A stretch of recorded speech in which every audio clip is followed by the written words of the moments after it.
I imagine that most of you did not see this incident live, but I imagine that most of you have seen it or at least heard about it since it happened. Sunday night during the Oscars, a comedian by the name of Chris Rock told a joke. It was in poor taste, but he spoke about Will Smith's wife. And a few seconds later, this actor, Will Smith, walked up on stage and smacked Chris Rock in the face. Well, he went back to his seat and some words were exchanged, and people wondered, is this an act or was this something unplanned? Was he mad? What's going on here? It probably has gotten more attention for the Oscars than anything has in the last several years.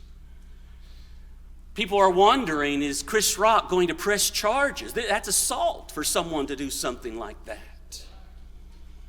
Comedians were concerned. Are people going to come out of the audience when they are offended by a joke that we might tell? And what kind of precedence is going to be set here?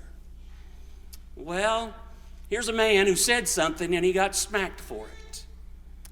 I suppose Peter, Paul, Stephen would have been happy to just get a smack. You know, when Peter and the apostles preached the gospel in Acts chapter 5, the council had them beaten before they dismissed them.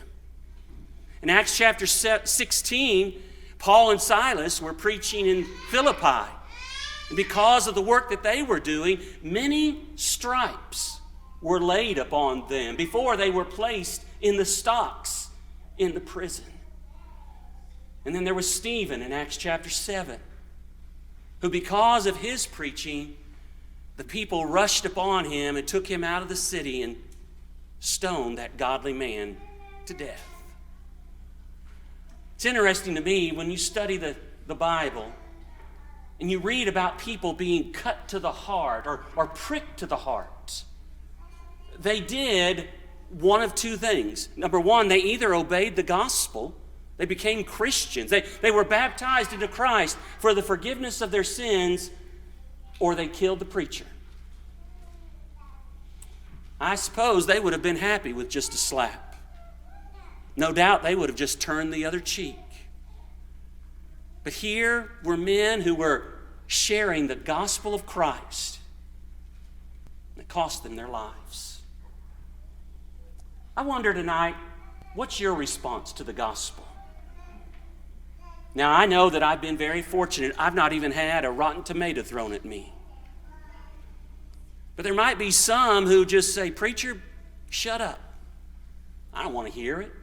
Not going to do anything to me. I'd rather you just didn't talk.